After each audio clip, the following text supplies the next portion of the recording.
The next game I want to go over to, it's very interesting by the originality of the combination and tactical shot. E4, D5, ED, knight F6, D4, knight takes D5, knight F3, bishop G4, bishop E2, knight C6, C4, knight B6, D5, bishop takes F3, bishop takes F3. This is all opening stage.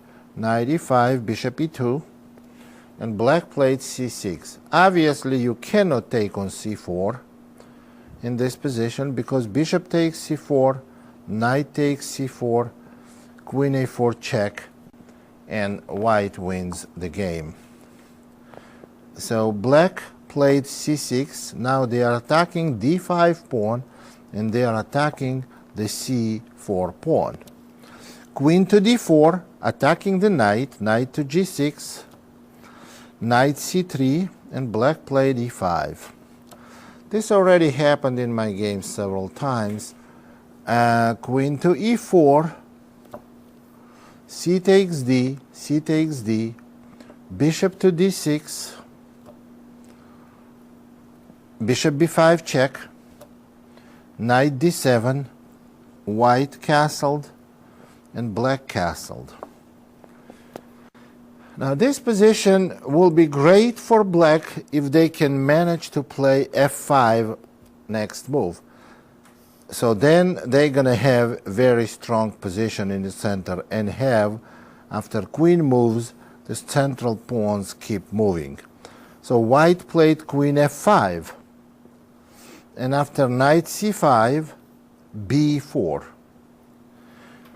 Now, but is it good for white to keep their queen on F5 as a blockading piece? No, queen is not a good blockading piece.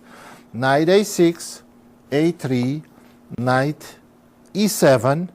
You see, that's why queen is not good blockading piece. Now queen has to move.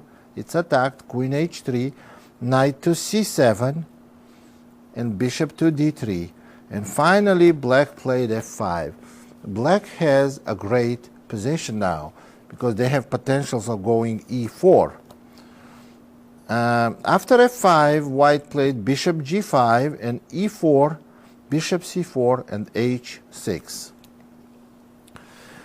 Now, white has to move the bishop on D2. Bishop takes H6 is definitely insufficient compensation for white because queen takes H6, queen E8, and white is queen E8 is not good because bishop is hanging. A simple rook F7 will give black totally winning position. So white has to move the bishop to D2.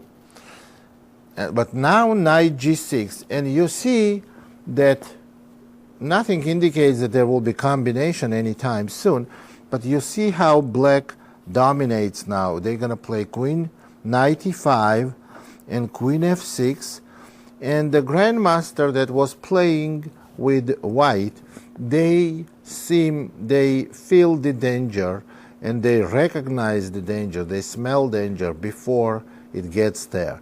So, and white thought that it's necessary for them to play F3, and after E takes F, to play G takes F.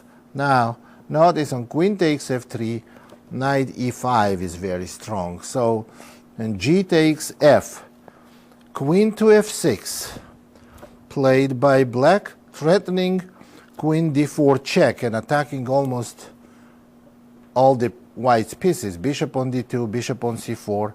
White simply played knight E2, and here black has a winning combination.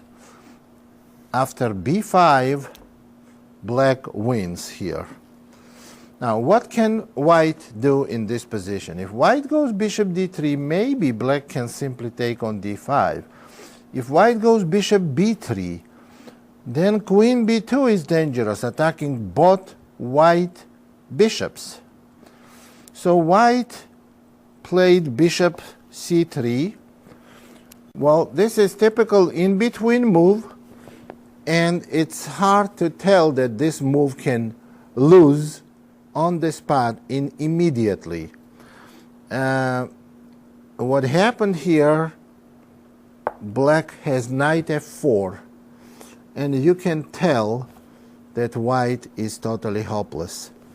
Now, let's see why. If knight takes f4, then black plays queen takes c3, and you see that both white's minor pieces attack. They lose a piece, they lose a game. Now let's look at couple of other opportunities. Now if white takes black's queen, then black takes white's queen, and now when white plays king g2, you see it's black's move. Black's knight on h3 is hanging, but two white bishops are hanging as well. So white takes one piece, one bishop first, and after king takes h3, white takes second bishop and wins the game. So after knight f4, obviously for this reason bishop takes f6 is not good. So that leaves white only one move, queen g3. But interestingly enough, queen g3 sets up, exposes for another shot. B takes c, now quietly taking the bishop that protects e2 knight.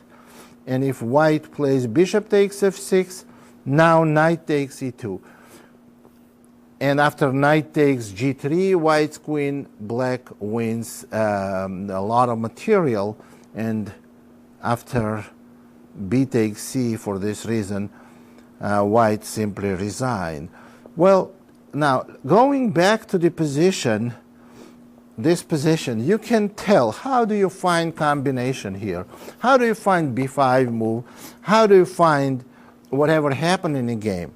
First of all, if we don't find it, we still have good position. But that's not a consolation. We are looking for the best move. We don't know where the shot is going to be. But look, bishop on d2 is kind of loose. Bishop on c4 is loose. Now, if we had some move like queen d4 and knight wasn't on e2, we would have attacked several pieces. Those minor pieces are vulnerable. I want to play queen b2. And bishop cannot move from d2 because bishop can move from d2, but because white's c4 bishop protects the knight. So what we want to do, we want to move this bishop, make this bishop go away. If bishop goes to b3, then we have queen b2 attacking almost every white's minor piece. If bishop goes the other way, then you see d5 pawn is on pre. So black has different problem on every move.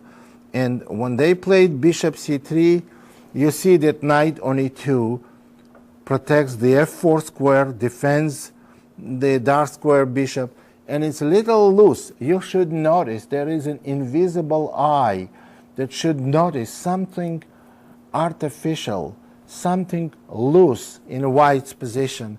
That's how you find knight f4 move. And then you started searching for it one by one move. You are not starting searching for move a6 or a5 in this position. That's what computers do. We know where to look. We are not looking at the queen side of the board. We are looking at the king side of the board and the center. We notice the knight f4 move. We double check it. It works. It wins. Queen g3, another tactical shot. They are very decisive shots. They are very powerful. At the same time, if you are searching in the right direction, the correct way, they are not that difficult. So remember, find the loose spots in the position. That's where what your eye should be concentrating on. That's where are the loose spots by your opponent. and that's where you hit.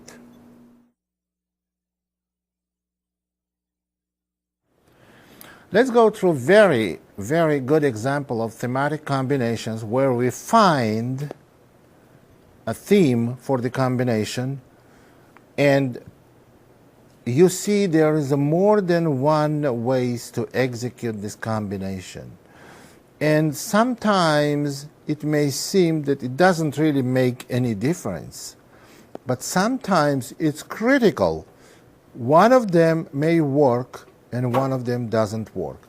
And now let me talk to you about typical problem, very typical problem some people may experience in playing certain combination.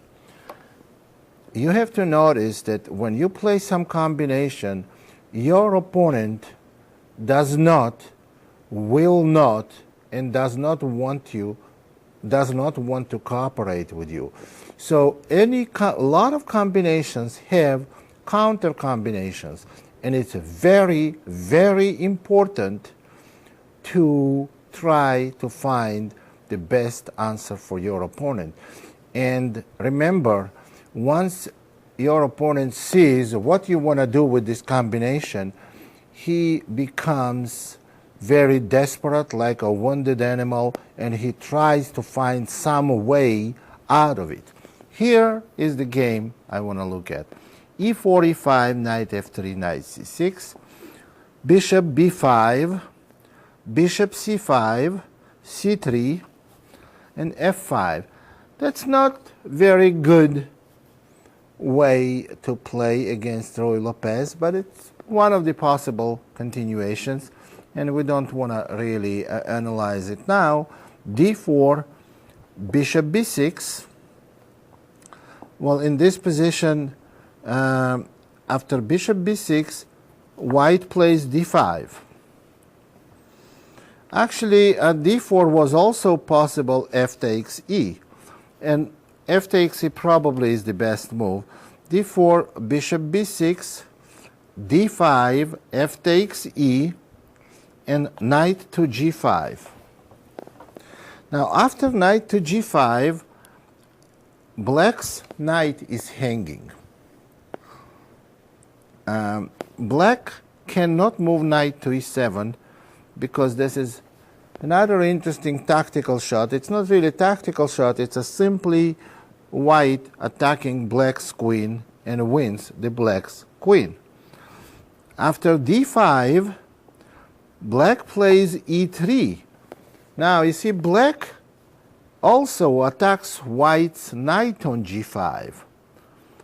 So white plays D takes C, and now black cannot take white's knight because after C takes D, they lose more material. You see, they simply lose the bishop on C8.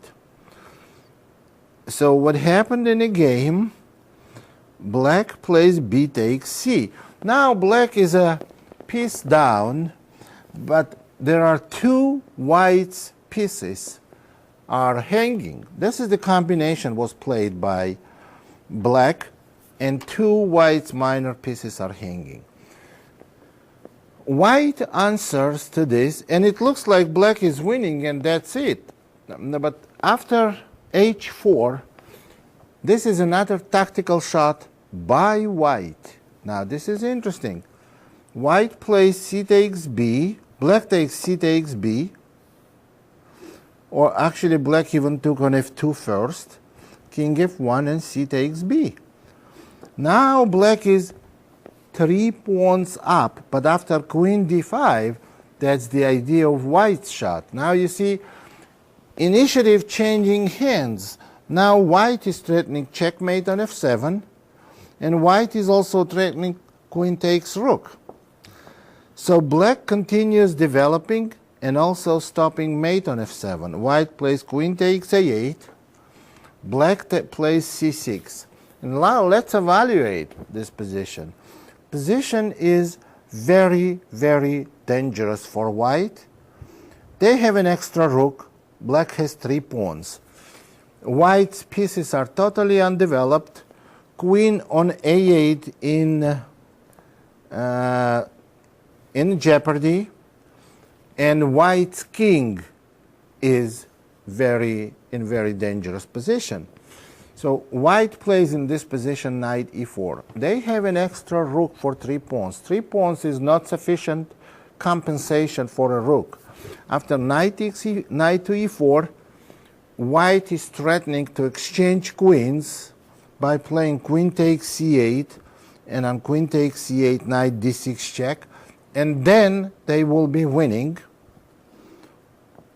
So black castles, obviously, and white plays bishop g5. This is the key position of this game. Now, if black moves the queen to e8 somewhere, then white plays knight d2, game goes on, and it's very hard to predict the result of this game. In this position, black has very powerful mating threat. And you see that white's king, if black somehow manages to put their bishop on f1 a6 diagonal, that will be a checkmate, but bishops don't go like this. So what white can do, what black can do, black can try to put bishop on a6, and then if white takes the queen, play b4 checkmate. b4 check, and after c4, bishop takes c4. That's a checkmate. Remember, before we started looking at this game, I said there may be 2 different ways of executing the same combination. Now, bishop a6 seems to be working perfectly because the queen is hanging white's queen, and the checkmate is a threat. Either one of these threats, if black executes, the game is over. So white cannot give up a queen, and white cannot get checkmated. On the other hand, we have a b4 move that threatens bishop a6 with a checkmate also. Now, the question is, are they both decisive, or only one of them is decisive? I played this game for black, and when I saw there are 2 different ways to win, I played just one of them, and I realized that I was lucky. That was in my junior years. I realized I was lucky I chose the right way. The move I made was b4, and I won in a couple of moves. And later I turned out, and I thought that bishop a6 would have been the same. And only much, much later I realized that bishop a6 is not nearly as good as killing move b4. Now, if white plays c4, then black plays bishop a6, and you see black either wins the queen, white's queen, or checkmates white.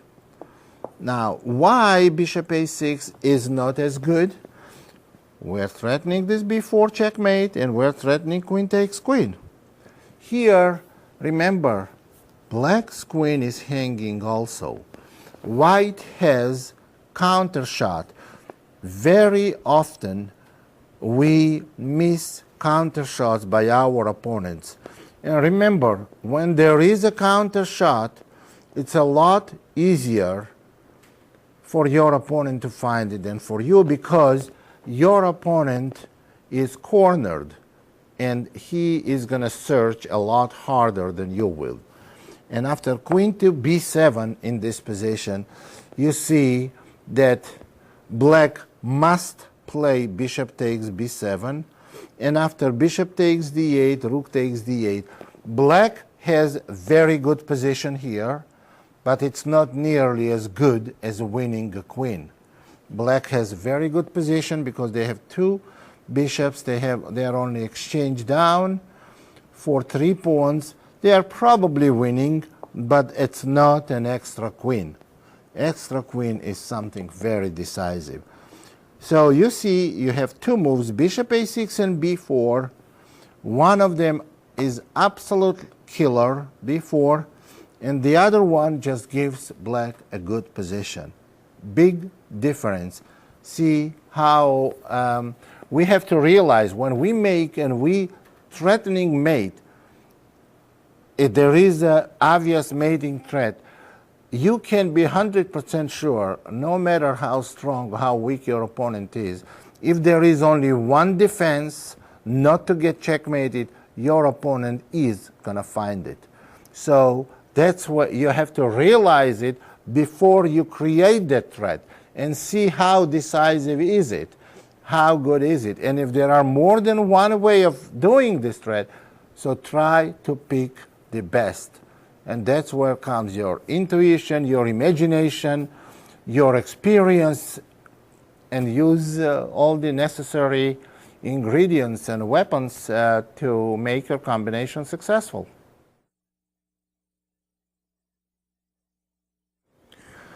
Next game we're going to see it contains one of the most complex, difficult combination in the opening part of the game. Well, I played that game, but what makes this combination easier, that it was part of home preparation, and I'm going to show you how many tactical shots been exchanged by both opponents.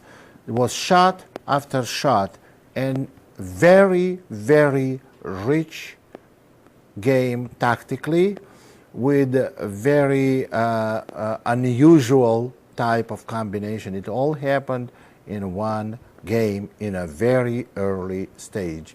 Game was played in 1984 in the World Chess Olympiad between myself. I was on the first board for American team, and the Philippine Grandmaster Eugene Torre was black. So knight f3, d5, against indication, one of the quietest openings in chess theory, but let's see how it developed. Bishop g2, c6, c4, d takes c, knight a3, bishop to e6, knight g5.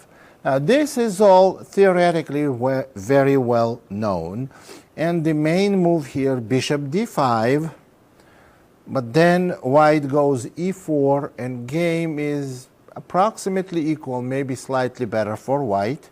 However, Torre played in this position bishop g4. This is the move he used against another very famous grandmaster, Viktor Korchnoi, and he did very well with it. Now let's see what happened in this game. Knight takes c4, knight d7, and in this position I played queen b3. However, Korchnoi did not play queen b3. Now, queen b3 is the prelude for very, very long combination, maybe like 15 moves long, and most of the moves are forced moves, and combination is very long. Queen b3. Well, we see what white is threatening with this move.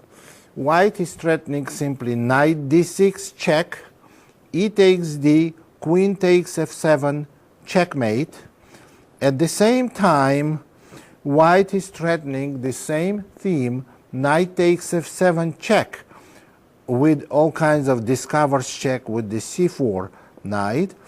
And also white is threatening queen takes b7.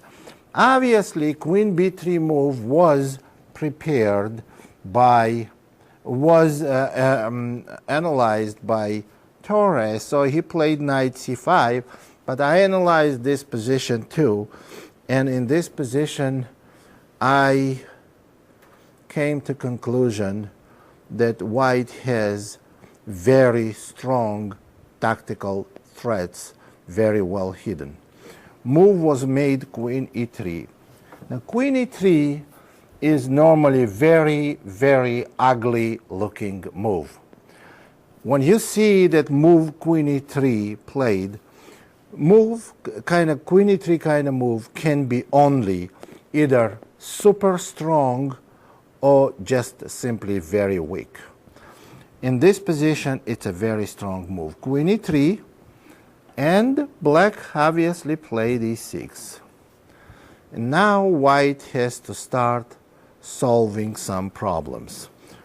Justify their queen on e3. It's very difficult to justify, but there is the justification and explanation of it. Knight takes f7, king takes f7, knight e5 check, king to e8. And here we have to prove what did we sacrifice the piece for. You can tell that if white can play knight takes g4, knight takes g4, and queen takes e6, and then take on g4, they're going to win the game. But knight on c5 is going to take black's queen. So white cannot play this move. So what I did in this position, I went b4. So I sacrificed this piece, and now I went b4. And now black has to do something. If knight moves, as I already explained, then knight takes g4 is going to win the game for white. So black simply cannot go knight to d7 back. So after b4, black played knight d5, attacking white's queen. White played queen d4, I played queen d4. This is the only move I have, and it's very forced. But now c5 knight is hanging and g4 bishop is hanging. Why is it good for black? Because they have knight takes b4. And now we see what black's idea is. White cannot play queen takes b4 because after knight d3 check, next move black is going to play bishop takes b4, winning the queen and the game. So white played queen takes g4, knight c2 check, king d1, knight takes a1. Position where black has an extra rook. But queen h5 check forces g6 move, because king e7 leads to a forced mate after queen f7 check and knight c4 checkmate. g6 is a forced move. Now white is whole rook down. White plays knight takes g6, h takes g is forced, queen takes h8, taking the rook, sacrificing knight, and next move, as you can tell, black has no defense to queen from h8 taking on a1. This is very, very unusual way to trap the knight on a1 with the queen from h8. So in this position, after queen takes h8, black played queen a5. It looks like game is over and white has it made. Queen takes a1,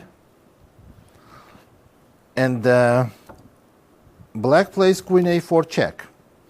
And after king e1, black plays knight to b3. Now knight to b3, white plays queen b1, and black plays knight to d4.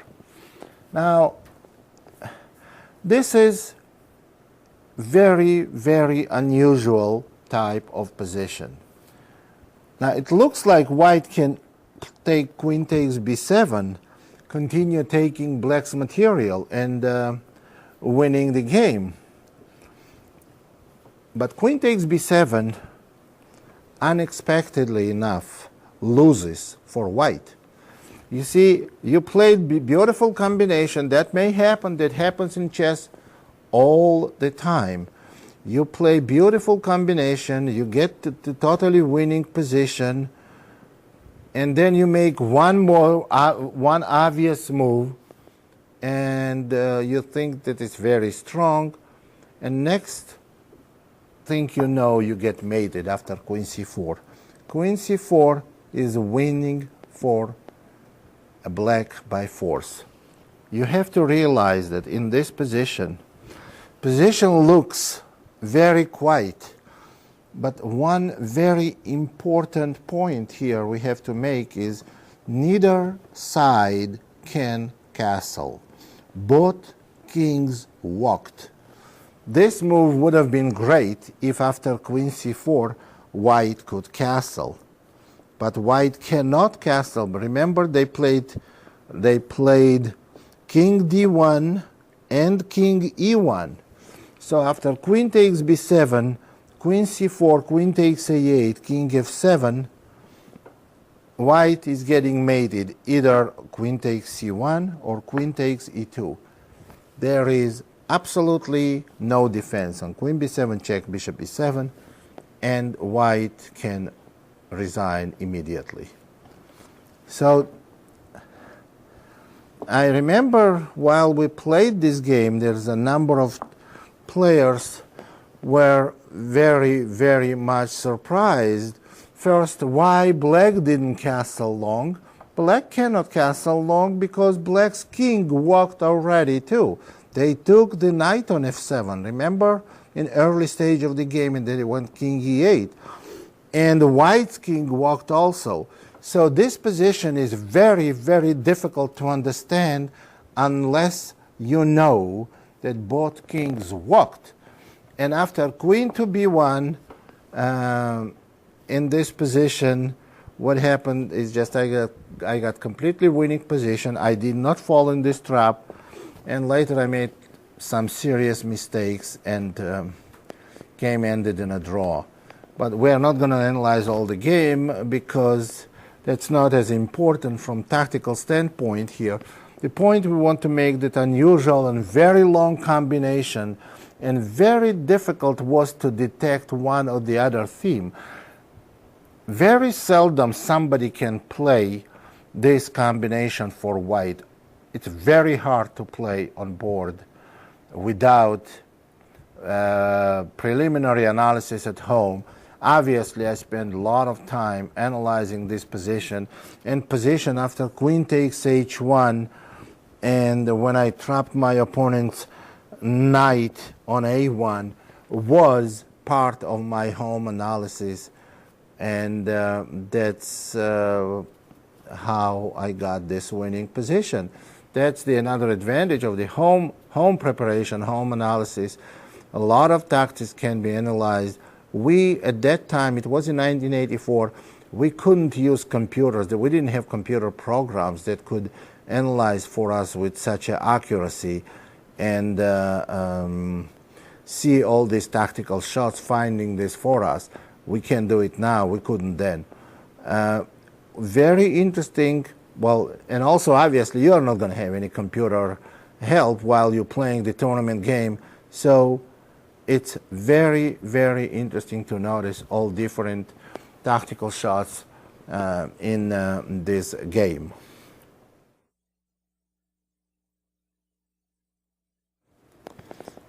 Finding theme and using theme from the end games in the middle game.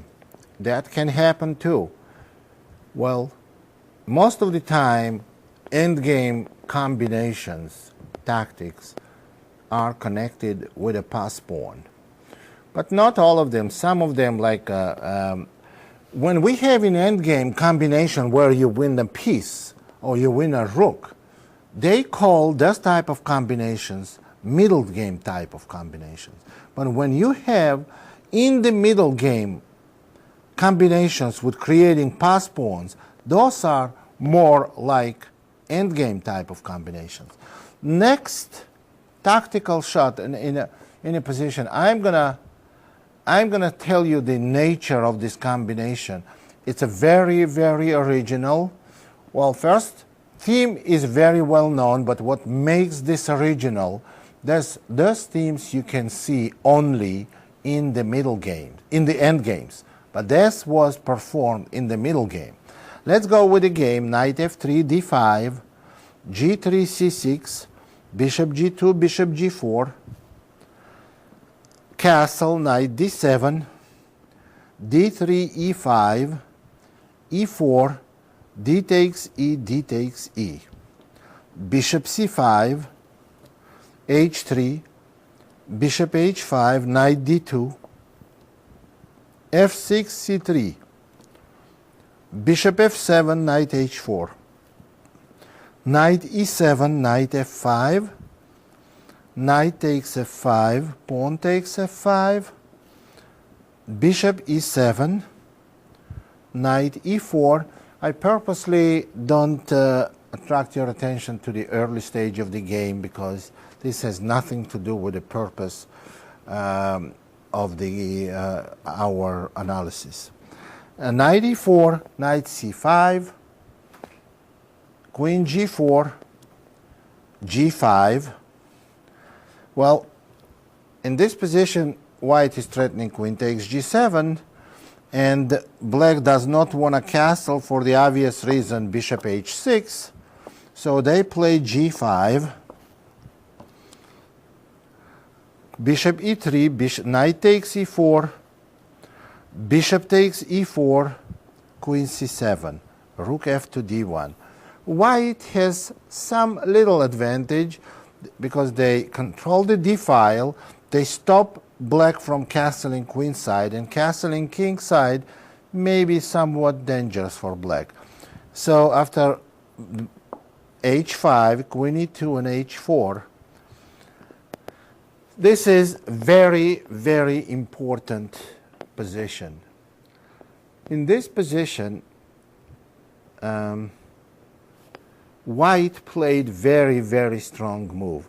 Normal reaction by majority of the player in this position would be g4. But this is a mistake.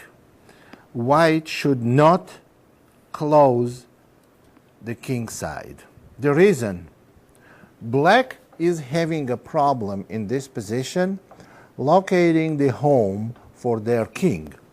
Since king cannot castle queen side, so after g4, black is going to have no problem castling the king side and then playing rook fd8, after which the game is equal.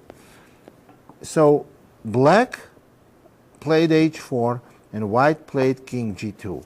Now black will never be safe castling king side because pawn can take pawn, king h2, and g file will be open. Or if they decide to take hg, fg, and then castle, then still we can go h4 and open position on king side. So this is strategically very interesting decision to play king g2 to keep potential activity, potentials for the king side activity. So and after h4, white played king g2. Now black plays king f8. Now they see they cannot castle because white is going to take on h4 and open the file, but they can go king f8 because right now obviously white is not going to take and let black take on h4 with a rook. So after king f8, white goes rook d2, and on rook d8, rook takes d8, bishop takes d8, and rook d1, and on bishop e7, queen to d3. You see white is completely dominating on the d file. Queen to b8, queen to c2, and black goes a6. Bishop to b6, queen to c8, c4. White tries to get more space on queen side and try to smother black on a queen side and the center.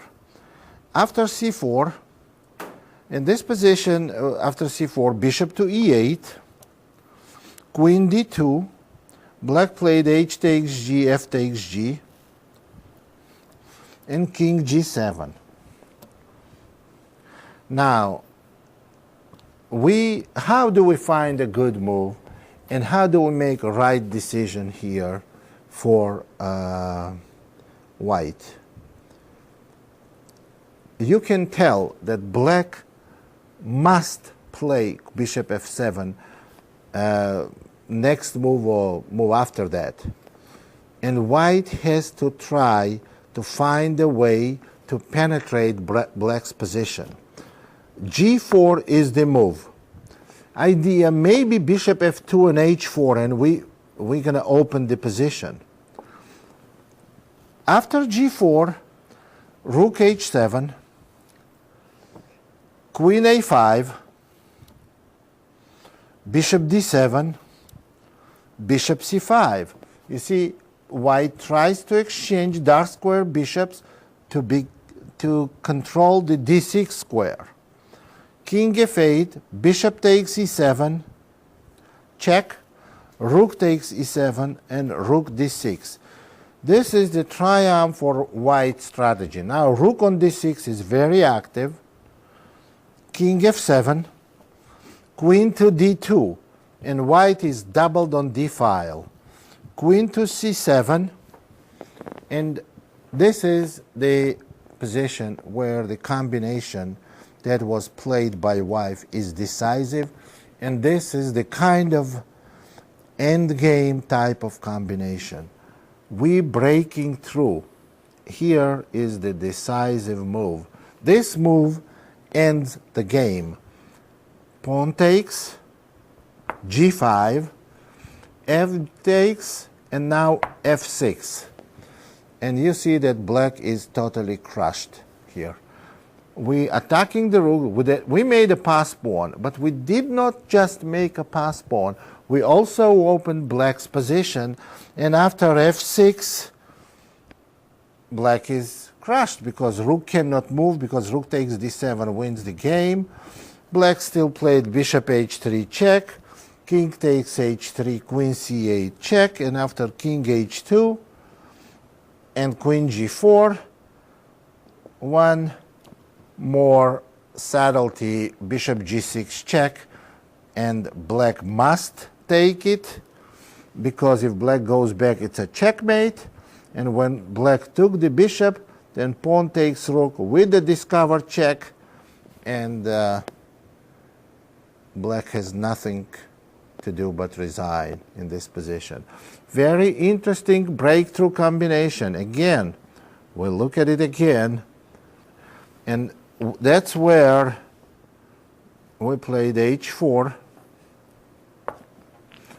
And you see, black has no choice, because if white takes on g5, they will be king will be completely naked 2 moves later. And when they took, then g5, again, the position, rook takes f6 is a threat, g takes f, followed by queen h6 is a threat. This move is forced to, and finally f6. F pawn is something we needed to activate. This is very interesting combination, and you see the many moves earlier when white made a good decision by not closing g4 and keeping chances, keeping potentials open on a king side, and it paid off with a very interesting combination in the end of the game.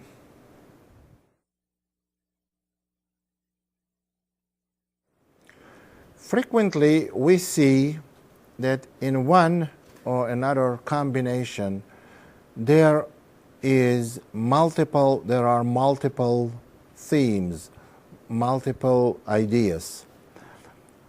And one of those type of combinations I want to go through with you now. This is a typical position from an IMSA Indian opening.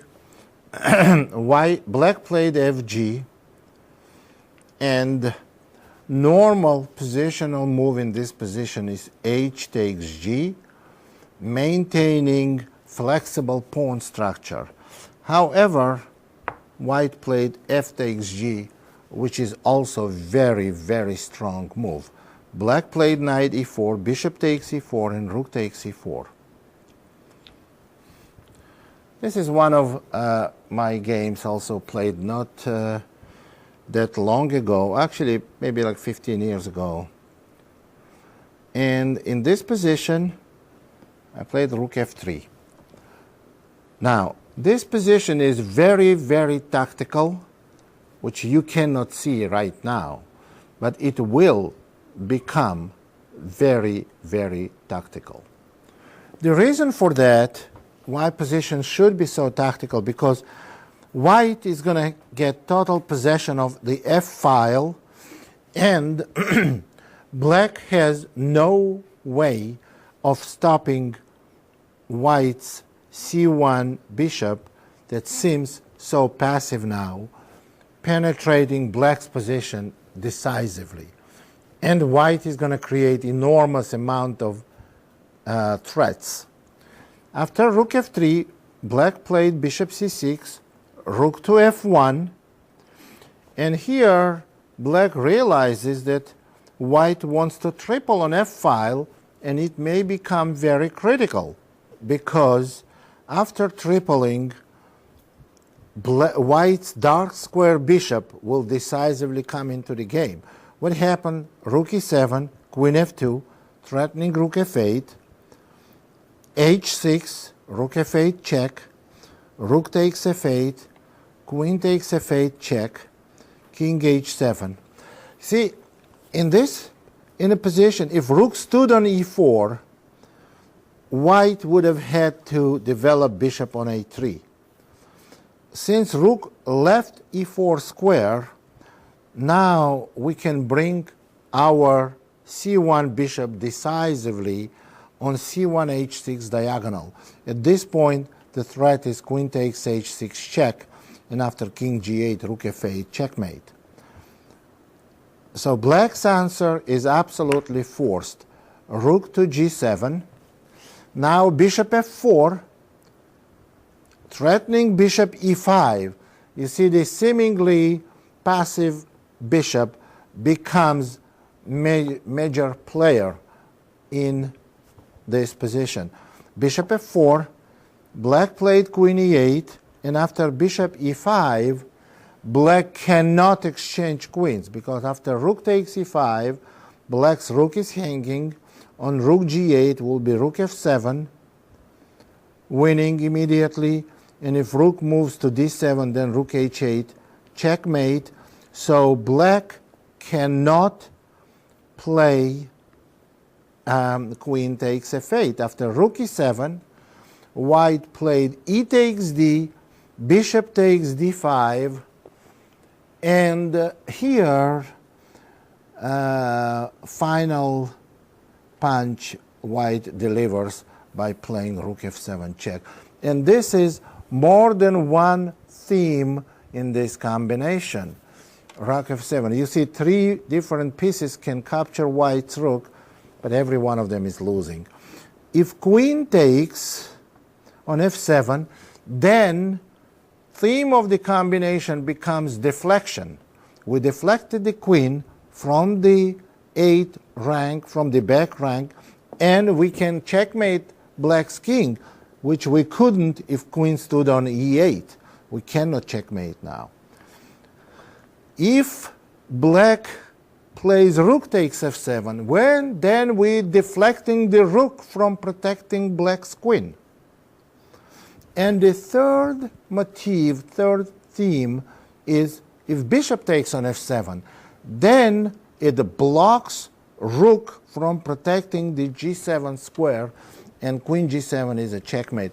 It's a triple theme that decides the fate of this game, and rook f7 is doing it.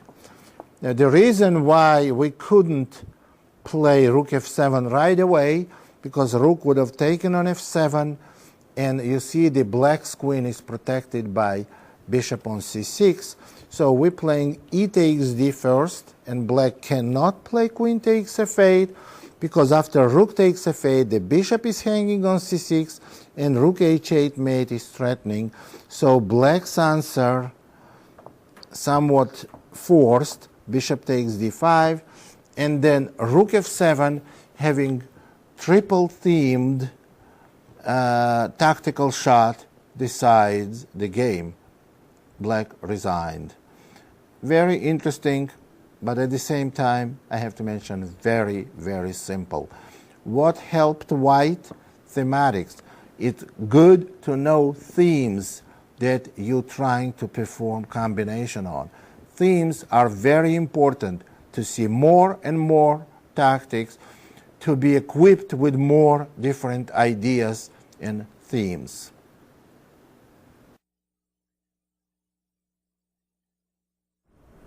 Let's look at another absolutely unexpected tactical shot in the opening part of the game.